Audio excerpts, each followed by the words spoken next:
नमस्कार, मैं आशुतोष शर्मा आप सभी का फिर से बहुत बहुत स्वागत करता हूं अपने इस यूट्यूब चैनल पर, जहां मैं आपसे हिंदी और इंग्लिश में प्रतिष्ठित साहित्यिक किताबों के बारे में बात करता हूं, उनका कंप्लीट रिव्यू करता हूं।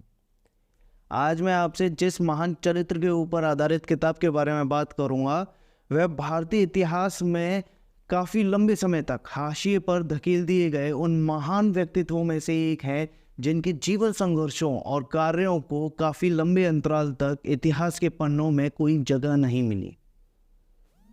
मैं जिस महान व्यक्तित्व की बात कर रहा हूँ वह पराधीन भारत में पहले दलित नेता बनकर उभरे और दलितों, दमितों, अस्पृश्यों और स्त्रियों के उत्थान के लिए आजीवन संघर्षरत रहे। स्वतंत्र भारत की पहली केंद्र सरकार में कानून मंत्री बने और संविधान प्रारूप समिति का अध्यक्ष रहकर हमारे संविधान निर्माण में अहम भूमिका अदा की। मैं बात कर रहा हूँ डॉक्टर भीमराव अंबेडकर की, और किताब का नाम है भीमराव अंबेडकर एक जीवनी, जाति उन्मूलन का संघर्ष और विश्लेषण। इस किताब को क्रिस्तोफ जाफरोलो ने लिखा है। तो चलिए बिना देर किए शुरू करते हैं और जानते हैं इस किताब से संबंधित सभी तथ्यों के बारे में। दोस्तों, Ramnath Goenka award for excellence in journalism से सम्मानित लेखक क्रिस्तोफ जाफरोलो द्वारा इंग्लिश में लिखित यह किताब doctor Ambedkar and untouchability analysing and fighting caste के नाम से कोलंबिया यूनिवर्सिटी प्रेस द्वारा 2005 में प्रकाशित हुई थी और पिछले 2 दशकों से अनुवाद के क्षेत्र में सक्रिय रूप से कार्यरत योगेंद्र दत्त जी ने इस किताब को हिंदी में अनुवादित किया, जिसे राजकमल प्रकाशन ने 2019 में प्रकाशित किया। यह किताब कोई कहानी या उपन्यास नहीं है, यह डॉक्टर भीमराव अंबेडकर की एक जीवनी है। लेकिन आम जीवनियों से भिन्न इस किताब में बाबा साहेब डॉक्टर भीमराव अंबेडकर की जीवन यात्रा को कालक्रमानुसार न बताकर उनकी रणनीतियों के क्रम में उल्लेखित किया है, जिसमें अंबेडकर के जाति उन्मूलन के संघर्ष को विस्तार से प्रस्तुत किया है और लेखक द्वारा उसका विश्लेषण किया गया है। इस किताब का कवर क्लासिक है और किताब का नाम वैसे तो विषय वस्तु के अनुरूप ही है, लेकिन इसके बारे में हम डिटेल्ड में आगे बात करेंगे।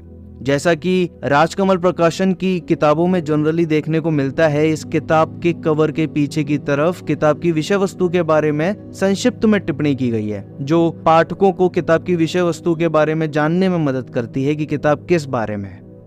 यह कोई बड़ी किताब नहीं है। 208 पेजेस की इस किताब की प्रिंटेड रेट 300 रुपए है। मैंने यह किताब बुक फेयर से कुछ 225 रुपए में खरीदी थी। अमेजन और अन्य ऑनलाइन वेबसाइट्स जहां पर भी यह किताब उपलब्ध है के लिंक मैंने डिस्क्रिप्शन बॉक्स में दे दिए हैं, आप चेक कर सकते हैं। दोस्तों, वैसे तो मैं बाबा साहेब डॉक्टर भीमराव अंबेडकर के बारे में एक अलग सेपरेट वीडियो लेकर आऊंगा, जिसमें मैं डॉक्टर भीमराव अंबेडकर की पूरी जीवन यात्रा और उनके कार्यों पर निष्पक्ष रूप से मिथकों और अफवाहों से परे हर पक्ष पर विस्तृत चर्चा करने की कोशिश करूंगा। ये किताब का इंडेक्स है। इस किताब की विषय वस्तु को 8 अध्यायों में बांटा गया है। प्रत्येक अध्याय का एक अलग नाम है और विषय वस्तु को और अधिक क्लियर करने के लिए, उसे समझाने के लिए उसे हेडिंग्स और सब हेडिंग्स में बांटा गया है, जो लेखक के अध्ययन की परिपक्वता और उनके शोध की गहराई को प्रदर्शित करता है। किताब की शुरुआत आभार से होती है, जिसमें लेखक क्रिस्तोफ जाफरोलो ने अपनी इस किताब को लिखने से पहले उनके हिंदू राष्ट्रवादी विचारों और निचली जातियों के नेताओं पर किए गए अध्ययन व शोध के बारे में तथा उनका इस किताब को लिखने के पीछे उद्देश्य जाहिर किया है, जिसकी चर्चा भी हम आगे करेंगे। इस किताब को पढ़ने से पहले इस किताब की शुरुआत में दिए गए इन तीनों नक्शों को देख लेना जरूरी है। पहला नक्शा 1939 का परतंत्र भारत का है, दूसरा स्वतंत्र भारत का नक्शा है और तीसरा महाराष्ट्र का नक्शा है, क्योंकि महार बेसिकली महाराष्ट्र से ही बिलोंग करते थे और डॉक्टर भीमराव अंबेडकर भी महाराष्ट्र से ही थे। इन नक्शों से इस किताब को पढ़ना और तथ्यों को समझना बहुत आसान हो जाएगा। अब थोड़ा इस किताब के इंडेक्स को देख लेते हैं। दोस्तों, प्रस्तावना में लेखक ने डॉक्टर भीमराव अंबेडकर के जीवन संघर्ष, उनकी उपलब्धियों पर संक्षिप्त विवरण प्रस्तुत किया है, जो डॉक्टर भीमराव अंबेडकर की उपलब्धियों और उनकी बौद्धिकता का परिचय प्रस्तुत करता है। पहले अध्याय में डॉक्टर भीमराव अंबेडकर के जन्म से पूर्व महात्मा ज्योतिराव फूले, स्वामी दयानंद सरस्वती और न्यायमूर्ति रानाडे द्वारा विभिन्न माध्यमों से जो निचली जातियों, दलितों, दमितों, शोषितों, वंचितों और स्त्रियों के उत्थान हेतु जो सुधारवादी कार्यक्रम चलाए थे, उनका और 1931 की पहली जातिगत जनगणना के आंकड़ों तथा तथ्यों के आधार पर विश्लेषणात्मक विवरण प्रस्तुत किया है। दोस्तों, डॉक्टर भीमराव अंबेडकर का जन्म 14 अप्रैल 1891 को अस्पृश्य तथा अछूत समझी जाने वाली महार जाति में हुआ था। प्रारंभ से ही अपने जीवन के अस्तित्व और उसके मकसद को पहचानते हुए, जिंदगी के कटु अनुभवों का सामना करते हुए, दलितों की असह्य यातनाओं के अभेद्य कवच को भेद कर न केवल जातिगत समानता की तपस्या की, साहित्य रचना की साधना की, बल्कि संपूर्ण भारत के अंधकार में सामाजिक जीवन को अपने ज्ञान रूपी मशाल से रोशन भी किया। दूसरे अध्याय में हम पहले महार जाति की वस्तु स्थिति को समझने की कोशिश करते हैं, तो उसी के अंदर दूसरी पार्ट में हम डॉक्टर भीमराव अंबेडकर के जन्म से लेकर उनकी शिक्षा समाप्त कर पूर्णतः भारत आकर बसने तक की जीवन यात्रा को उन्हीं के सेंटेंसेस को कोट करते हुए समझने की कोशिश करते हैं। तीसरे अध्याय में अंबेडकर समाजशास्त्री के रूप में उभरकर हमारे सामने आते हैं। उनका जाति व्यवस्था के खिलाफ अपना संघर्ष शुरू करने से पहले हिंदू समाज और हिंदू समाज का आधार वर्ण व्यवस्था और जाति व्यवस्था का किया गया गहन अध्ययन, शोध और विश्लेषण इतने अव्वल दर्जे का था कि उन्होंने एमिल सेनाट और जेफी नेस्फील्ड जैसे उस समय के बहुत से फेमस पश्चिमी लेखकों पर निशाना साधते हुए जाति व्यवस्था को लेकर बहुत से नए सिद्धांतों का भी प्रतिपादन किया। दोस्तों, सामाजिक पटल पर अंबेडकर का एक समाजशास्त्री के रूप में उभरकर सामने आना और राजनीतिक पटल पर अंबेडकर और गांधी दोनों के मध्य विभिन्न पक्षों और आयामों पर हुए टकराव, जैसे पूना पैक्ट, पृथक निर्वाचन मंडल, अस्पृश्यों के लिए मंदिर प्रवेश की समस्या और अस्पृश्यता के वैधानिक उन्मूलन तथा जाति व्यवस्था के खिलाफ अपने संघर्ष में अस्पृश्यों, दलितों और निचली जातियों को अधिकार दिलाने वाली कांटी भरी राह पर चलने के लिए अंबेडकर ने क्या क्या रणनीतियां अपनाई के बारे में आपको चौथे अध्याय में जानने को मिलेगा। अंबेडकर जितना करने में विश्वास रखते थे, उतना ही वे गंभीर चिंतक और विचारक भी थे। इस संघर्ष में अंबेडकर का सामना महात्मा गांधी से वर्ष 1931 में द्वितीय गोलमेज सम्मेलन के दौरान हुआ था, जहां दोनों ही एक दूसरे के विचारों से पूर्णतः असहमत थे। फिर भी ऐसी क्या परिस्थितियां बनी कि गांधी अंबेडकर के विरुद्ध होकर भी अंबेडकर के प्रशंसक बने रहे और अंबेडकर भी हमेशा गांधी जी और उनकी अहिंसक रणनीतियों का अनुकरण करके उनके प्रति सम्मान जाहिर करते रहे। पांचवें अध्याय में डॉक्टर भीमराव अंबेडकर एक राजनेता के रूप में, मजदूरों के नेता के रूप में उभरकर सामने आते हैं। इस अध्याय में लेखक ने अंबेडकर द्वारा स्थापित की गई कुछ पार्टियों जैसे ILP यानी independent labour party, SCF scheduled caste federation और RPI Republican party of India की स्थापना और इन पार्टियों के माध्यम से अंबेडकर का मजदूरों और दलितों के उत्थान हेतु संघर्ष का शोधात्मक विवरण प्रस्तुत किया है। डॉक्टर भीमराव अंबेडकर जितने बड़े अर्थशास्त्री थे, उतने ही बड़े वे विधिज्ञाता भी थे। अंबेडकर जिस महार जाति में पैदा हुए थे, वह मांग जाति और चमार जाति के बीच पड़ने वाली एक अस्पृश्य जाति समझी जाती थी। 30 के दशक तक उन्होंने धर्मांतरण के संबंध में सोचा तक नहीं था, लेकिन 30 के बाद उन्होंने धर्म परिवर्तन की विषय पर विचार करना प्रारंभ कर दिया था और 1956 में उनके महापरिनिर्वाण ग्रहण करने से पूर्व उन्होंने बौद्ध धर्म ग्रहण कर लिया। यह उनका व्यक्तिगत कदम नहीं था, यह एक सामूहिक धर्मांतरण था। लेकिन आजीवन दलितों, दमितों, अस्पृश्यों और स्त्रियों के उत्थान हेतु संघर्षरत रहे डॉक्टर भीमराव अंबेडकर आखिर अपने अंतिम समय में अपना धर्म परिवर्तन कर बौद्ध क्यों हो गए?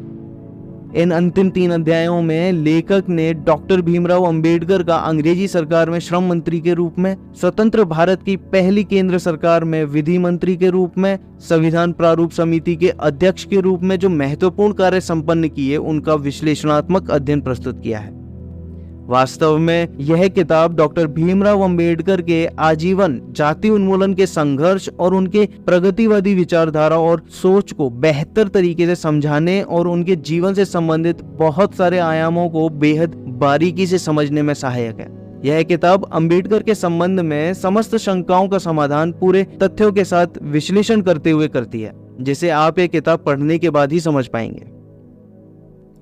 लेखक का इस किताब को लिखने का उद्देश्य डॉक्टर भीमराव अंबेडकर के जीवन की घटनाओं को गिनवाना नहीं है, अपितु अस्पृश्यों की मुक्ति में और सामान्य रूप से भारत के सामाजिक व राजनीतिक रूपांतरण में अंबेडकर के योगदान पर रोशनी डालना है। और इस किताब के माध्यम से लेखक भारतीय इतिहास में उस समय तक बेहद हाशियाई मगर अत्यंत महत्वपूर्ण व्यक्ति रहे अंबेडकर को इतिहास में उनका न्याय संगत स्थान दिलाना है। क्रिस्तोफ जाफरलो, जो कि किंग्स इंडिया इंस्टीट्यूट लंदन में भारतीय राजनीति एवं समाजशास्त्र के प्रोफेसर हैं, इस किताब को लिखने से पहले हिंदू राष्ट्रवादी विचारों और निचली जातियों के नेताओं पर अपने पिछले शोधों में काफी काम कर चुके थे और यह किताब उनकी उसी रिसर्च और स्टडी का निष्कर्ष रूप प्रतीत होती है, जिसे उन्होंने जीवनी प्रारूप में डॉक्टर अंबेडकर की जातिगत उत्पीड़न से लड़ने के लिए मुक्ति की जो रणनीतियां विकसित की उनको और उनके संघर्ष को सूक्ष्म रूप से विश्लेषित करते हुए प्रस्तुत किया है। किताब की विषय वस्तु को उसी लिहाज से क्रमबद्ध किया है जो कि सराहनीय है। यह किताब डॉक्टर भीमराव अंबेडकर के बारे में एक पूर्ण तथ्यात्मक दस्तावेजात है, जिसे 8 अध्यायों में बांटा गया है, जिसे लेखक ने डॉक्टर अंबेडकर और महात्मा गांधी और अन्य नेताओं के वक्तव्यों तथा लेखों को उद्धृत करते हुए निबंधात्मक तथा विश्लेषणात्मक शैली में लिखा है। किताब की भाषा सामान्य हिंदी है, जिसे और अधिक प्रभावी तथा तथ्यों और वक्तव्यों को और अधिक स्पष्ट रूप से प्रस्तुत करने के लिए अंग्रेजी और उर्दू शब्दों का प्रयोग किया है। किताब की लेखन शैली विश्लेषणात्मक है, जो सामान्य पाठकों को आकर्षित नहीं कर पाती, न ही उन पर पकड़ बना पाती है। इस किताब को लिखने के लिए लेखक द्वारा जिन जिन किताबों, लेखों और अभिलेखों का अध्ययन किया गया, उसकी सूची किताब के अंत में दी हुई है, जो कि बहुत ही लंबी है। यह बहुत ही सराहनीय है कि यह किताब लेखक के अप्रतिम शोध का एक बेहतरीन परिणाम है, जिसमें अंबेडकर के बारे में व्यक्तिगत, ऐतिहासिक, बौद्धिक एवं राजनीति से संबंधित समस्त सकारात्मक और नकारात्मक आयामों को निष्पक्ष रूप से संतुलित रूप में प्रस्तुत किया है। 208 पेजेस की इस किताब को पढ़ने में प्रत्येक पाठक को उसकी क्षमता के अनुसार समय लग सकता है। किताब डॉक्यूमेंट्री टाइप है, लेखन शैली बहुत ही फॉर्मल है, जिस वजह से पढ़ने में रुचि का अभाव बना रहता है। इस किताब की मूल कृति जो इंग्लिश में प्रकाशित हुई थी का नाम doctor Ambedkar and untouchability analysing and fighting caste था। अनुवादक ने इस किताब के हिंदी अनुवाद के समय किताब के नाम के साथ न्याय नहीं किया है। किताब के हिंदी अनुवाद का नाम भीमराव अंबेडकर एक जीवनी, जाति उन्मूलन का संघर्ष और विश्लेषण रखा गया है। इसमें एक जीवनी शब्द अनुवादक ने अपनी तरफ से जोड़ दिया है। जिस तरह एक जीवनी में मुख्य पात्र के सभी आयामों का उल्लेख होता है, इस किताब में डॉक्टर भीमराव अंबेडकर के जीवन के सभी आयामों पर प्रकाश नहीं डाला गया है। इसमें अंबेडकर के पारिवारिक स्थिति और संघर्ष, पत्नी, बच्चे, उनकी शिक्षा का संघर्ष, विदेश में उनकी पढ़ाई के दौरान उनका कठोर परिश्रम, जो कि उनके जातिगत उन्मूलन के संघर्ष में बहुत ही बेसिक रहा था, उनकी नींव रहा था, आदि बहुत सारी बातों का कोई जिक्र नहीं किया गया है। इस किताब में बाबा साहेब डॉक्टर भीमराव अंबेडकर का सरल जीवन परिचय नहीं है, बल्कि उनके संघर्षों के विभिन्न आयामों, जैसे समाजशास्त्री के रूप में, राजनीतिज्ञ के रूप में, राजनेता और शिक्षाविद के रूप में, अस्पृश्यों तथा निचली जातियों के उत्थान हेतु एवं बौद्धिक आयामों जैसे सभी पहलुओं पर अंबेडकर कहाँ खड़े थे, डिप्रेस्ड क्लासेस के प्रति उनका क्या रोल था, क्या स्टैंड रहा, सभी का विस्तार से वर्णन किया गया है। डॉक्टर अंबेडकर के विचार, उनके व्यक्तित्व और उनकी व्यवहार कुशलता, राजनीति पटल पर महात्मा गांधी से आमना सामना, जाति व्यवस्था के समूल उन्मूलन के प्रति उनका प्रयास, भारतीय संविधान की रचना और अंततः धर्मांतरण जैसे सभी बिंदुओं पर लेखक ने काफी सूक्ष्म शोध करके इस किताब को महत्वपूर्ण बनाया है। मैंने राजकमल प्रकाशन की बहुत सी किताबें पढ़ी हैं, लेकिन इस किताब में बहुत सी जगह पर शब्द अशुद्धियां हैं जिन्हें प्रूफ रीडिंग से सुधारा जा सकता था। इतने बड़े प्रकाशन द्वारा प्रकाशित किताब में ऐसी गलतियां हजम होने वाली बात नहीं है। मैंने इस किताब की मूल कृति नहीं पढ़ी है, लेकिन शुरुआती 3 अध्याय मुझे गूगल पर मिल गए थे जो मैंने पढ़ लिए। इस किताब में उल्लेखित तथ्यों और विश्लेषण को समझने के लिए मैंने इस किताब के हिंदी संस्करण, जो कि मेरे पास में है, जिसका मैं रिव्यू कर रहा हूँ, को 3 से 4 बार पढ़ा है। और अंबेडकर के बारे में जो भी पुख्ता तथ्य मुझे मौजूदा समय में उपलब्ध हो सके उनको मैंने पढ़ने की कोशिश करी। तो इतना समझ में आया कि इस किताब के कुछ तथ्यों को दुरुस्त किए जाने की सख्त जरूरत है। पेज नंबर 44 की दूसरी पंक्ति, 1918 में वह ब्रिटेन के Sydenham college of commerce and economics में राजनीतिक अर्थशास्त्र पढ़ा चुके थे। इसका स्क्रीनशॉट भी आप देख सकते हैं। इंग्लिश वर्जन में भी ऐसा ही लिखा हुआ है, इसका भी स्क्रीनशॉट मैंने ले लिया था। एक्चुअल में Sydenham college of commerce and economics Bombay में ही स्थित था और वहीं उन्होंने अर्थशास्त्र के प्रोफेसर के रूप में पढ़ाया था। इसके अलावा पृष्ठ संख्या 141 के आखिरी पैराग्राफ की चौथी लाइन, अंबेडकर कश्मीर के मामले पर नेहरू से सहमत नहीं थे। अंबेडकर का मानना था कि यह भूभाग पाकिस्तान को ही मिलना चाहिए। दरअसल यह सच नहीं है। कश्मीर के मुद्दे पर डॉक्टर भीमराव अंबेडकर के विचार थोड़े भिन्न थे। मैंने ministry of external affairs of India की वेबसाइट पर उपलब्ध भारत सरकार द्वारा प्रकाशित doctor Baba Saheb Ambedkar writings and speeches के वॉल्यूम 14 के खंड 2 के पेज नंबर 1322 के दूसरे पैराग्राफ में आर क्वारल विद पाकिस्तान वाले पैराग्राफ में यह उल्लेखित है कि डॉक्टर बाबा साहेब ने कश्मीर को 3 भागों में बांटने की बात कही थी, सीज फायर एरिया, घाटी एरिया और जम्मू लद्दाख एरिया। इसमें भी घाटी, जो कि मुस्लिम बहुल क्षेत्र था, उसी में ही जनमत संग्रह की बात कही थी। पूरे जम्मू कश्मीर लद्दाख क्षेत्र में जनमत संग्रह का विरोध जताया था, क्योंकि उसमें हिंदुओं और बौद्धों को उनकी इच्छा के विरुद्ध पाकिस्तान में घसीटे जाने की संभावना को बल मिल रहा था। मूल कृति में भी ऐसा ही लिखा हुआ है या अनुवादक की गलती है, यह मैं नहीं कह सकता, क्योंकि इंग्लिश अनुवाद इस अध्याय का नहीं पढ़ा है।